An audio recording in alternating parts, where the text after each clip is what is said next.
Bismillahirrahmanirrahim. Assalamualaikum warahmatullahi wabarakatuh. Alhamdulillahi ma'ana rabbi ya khair rabba wasitatna al-musyaffa abduhu al-muntakhab. Allahumma salli wa sallim ala sayyidina Muhammadin salatan taghfiru biha jami'ad dunub wa ala alihi wa sahbihi wa tabi'ina wa man ilaihi qad iktarab. Asyhadu an la ilaha illallah wa asyhadu anna sayyidana Muhammadan sallallahu alaihi wasallam abduhu wa rasuluhu sayyidil ajami wal arab, amma ba'd.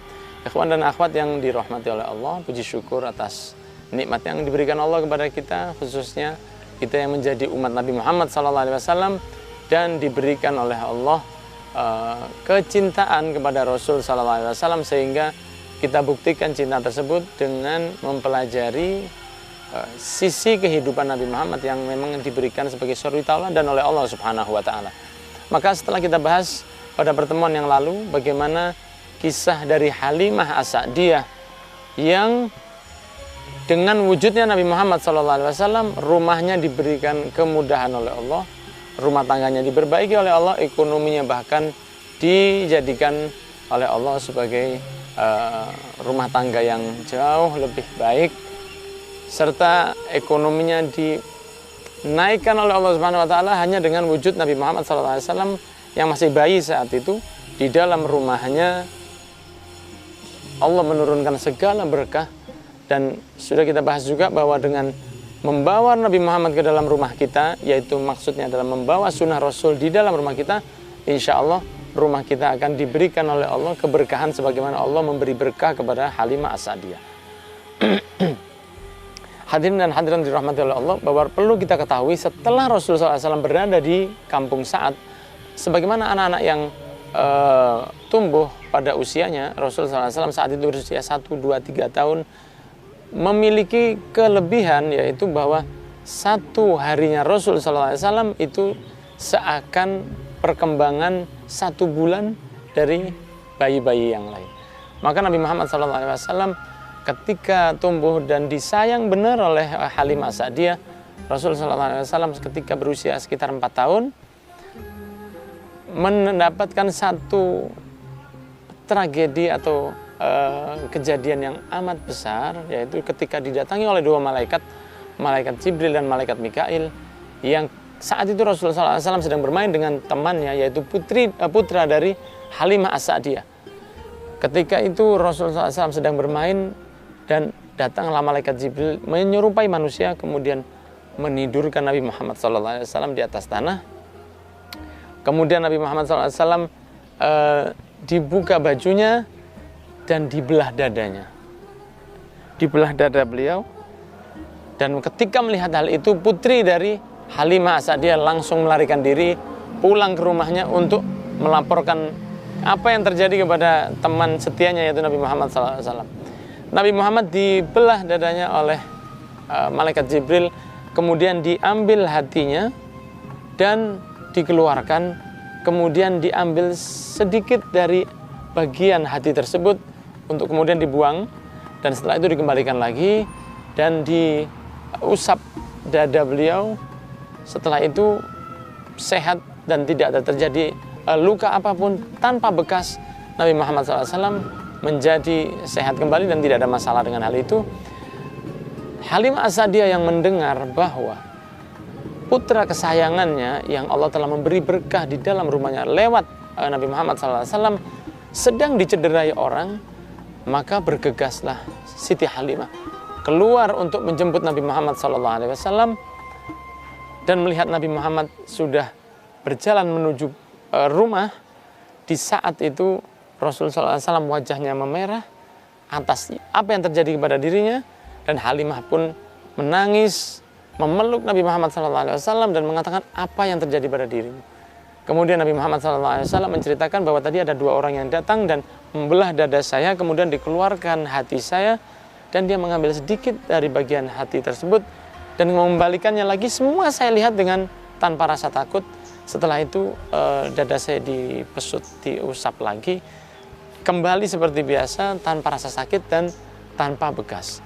Maka diperiksa tubuhnya oleh Siti Halimah, dan benar seperti yang disampaikan oleh Rasulullah SAW. Begitulah adanya bahwa tubuh Rasulullah SAW dalam keadaan yang sehat. Hadirin dan hadirin dirahmati oleh Allah, kejadian ini menimbulkan satu pertanyaan besar kepada kita, apa yang dilakukan oleh malaikat Jibril dan malaikat Mikail dengan mengeluarkan hati Nabi Muhammad SAW tadi dan membuang sedikit dari bagian hati tersebut, yang kejadian ini tidak hanya sekali, akan tetapi beberapa kali diriwayatkan oleh para ulama dengan beberapa riwayat yang berbeda. Awal pembelahan dada ini adalah ketika Rasulullah SAW berusia sekitar 4 tahun di kampung Sa'ad, di dekat rumah dari Halimah. Manfaat dari dikeluarkannya hati ini adalah agar bagian dari kasih sayang Rasul kepada setan diambil oleh malaikat. Tentu saja semua ini atas perintah Allah Subhanahu wa taala, kemudian untuk dibuang agar setan tidak mendapatkan rahmat dari Nabi Muhammad SAW. Karena Allah sudah memberi satu keutamaan kepada Rasul, di mana keutamaan ini tidak diberikan kepada yang lain, yaitu bahwa Nabi Muhammad SAW disebut oleh Allah, "Wa ma arsalnaka illa rahmatan lil alamin." Dan tidaklah kita mengutus kamu kecuali untuk menjadi rahmat untuk seluruh sekalian alam. Nah, di dalam alam ini dan di seluruh jagat raya ini ada manusia, ada jin, ada makhluk-makhluk seluruhnya yang mendapat rahmat dari Nabi Muhammad SAW. Allah Subhanahu wa taala memerintahkan malaikat Jibril untuk mengambil satu bagian dari hati Nabi Muhammad, karena di dalam alam ini ada jatah untuk menyayangi setan kalau seandainya hati itu tidak diambil bagian untuk menyayangi setan. Sehingga dengan diambilnya bagian itu, maka setan terputus dari rahmatnya Nabi Muhammad SAW. Seandainya hati tersebut tidak diambil bagian dari kasih sayang Rasul yang super universe, ya, sifatnya itu universal sekali, maka setan pun akan dimintakan ampun oleh Nabi Muhammad SAW, karena sifat beliau yang memang tidak memiliki dendam kepada siapapun. Bahkan ke setan pun kalau tidak diambil bagian tersebut oleh malaikat Jibril akan dimintakan ampun oleh Nabi Muhammad SAW. Ini menunjukkan betapa luas dan besarnya kasih sayang Nabi Muhammad SAW. Maka setelah kejadian itu, Siti Halimah yang khawatir dan cemas akan datangnya orang-orang lain yang akan melakukan hal tersebut kepada Nabi Muhammad, segera dia membawa anak Nabi Muhammad SAW ke ibunda Siti Aminah dan menyerahkan kembali ke Siti Aminah. Setelah itu tinggallah Rasulullah SAW berada di dalam rumah Siti Aminah bersama ibu kandungnya kurang lebih selama 1 tahun. Ketika Rasulullah SAW sudah mencapai usia 6 tahun, Nabi Muhammad SAW diajak oleh ibunda Aminah untuk berangkat ke Madinah yang saat itu masih bernama Yathrib, untuk menjenguk kakek-kakek dan menjenguk paman-pamannya yang ada di Madinah untuk silaturahmi dan memperkenalkan Nabi Muhammad ke mereka. Dengan perjalanan sekitar 600 kilo yang penuh tantangan di tengah padang pasir dengan kendaraan yang sangat sederhana, Siti Aminah dan Rasulullah SAW bersama satu pembantunya sampai di Madinah dengan selamat, kemudian silaturahmi ke beberapa saudara-saudara yang ada di sana. Nah, subhanallah, hadirin dan hadirin dirahmati Allah, ketika kembalinya Nabi Muhammad dari Madinah, di tengah perjalanan tepatnya di daerah yang bernama Abwa, Siti Aminah mengalami sakit yang berujung dengan wafatnya beliau. Sebelum meninggal dunia, Siti Aminah memberi pesan kepada Nabi Muhammad SAW, menceritakan kepada Rasulullah SAW apa yang dilihat dalam mimpi-mimpi Siti Aminah ketika mengandung Nabi Muhammad SAW, dan mengatakan bahwa saya sudah diberi kabar gembira akan wujudnya engkau sebagai salah satu makhluk yang terbaik yang pernah diutus oleh Allah Subhanahu wa taala. Wahai putraku, Allah akan menjagamu. Dan dengan doa-doanya, tidak lama setelah itu Siti Aminah meninggal dunia dan resmi Rasulullah SAW menjadi seorang anak yang yatim piatu di usia 6 tahun, di mana ayahnya Sayyidina Abdillah meninggal ketika Nabi Muhammad masih berusia 3 bulan di dalam kandungan ibu Siti Aminah, dan ibunda Siti Aminah wafat ketika Rasul berusia 6 tahun. Setelah itu dikebumikan di daerah Abwa, dan Rasulullah SAW bergegas pulang bersama pembantunya tadi sampai ke Mekah lagi.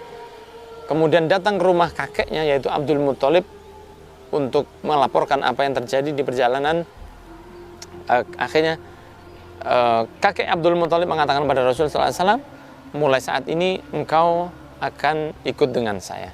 Dan 2 tahun bersama kakek Abdul Muthalib, Rasulullah SAW mendapatkan perlakuan yang super istimewa, bahkan melebihi dari putra-putra kandung dari Abdul Muthalib pula. Selama 2 tahun bersama kakek Abdul Muthalib, akhirnya di usia 8 tahun Nabi Muhammad SAW mendapati kakeknya yang sangat mencintai beliau, yang merupakan salah satu aktor penting di dalam pengusiran Abrohah dan pasukan gajahnya ketika datang menyerang Mekah. Abdul Muthalib meninggal dunia ketika Rasulullah SAW berusia 8 tahun, dan ketika setelah meninggalnya Nabi Muhammad SAW, akhirnya Rasul diasuh oleh Abu Thalib, paman dari Nabi Muhammad SAW, juga ayah dari Sayyidina Ali bin Abi Thalib, dan juga ayah dari Sayyidina Ja'far bin Abi Thalib. Di dalam rumah Abu Thalib memperlakukan Rasul SAW dengan penuh khidmat dan penuh kasih sayang, melebihi dari anak-anak beliau sendiri. Oke, hadirin dan hadirin dirahmati oleh Allah. Setelah wafatnya Ibu Anda Aminah, kakek Abdul Muthalib, dan bagaimana Rasul sudah ditinggal wafat oleh ayahnya ketika masih berusia 3 bulan, sering timbul di pemikiran kita bagaimana keadaan orang tua Nabi Muhammad SAW setelah wafat, di mana mereka tidak mendapati Rasul SAW menjadi Nabi dan tidak sempat mengikrarkan keislaman mereka kepada Nabi Muhammad SAW. Di manakah letak atau keadaan orang tua Nabi setelah wafat? Insya Allah akan kita bahas di pertemuan berikutnya, dan semoga Allah memberi keimanan yang baik kepada kita serta diberikan keberkahan di dunia wal akhirah. Barakallahu fikum. Wassalamualaikum warahmatullahi wabarakatuh.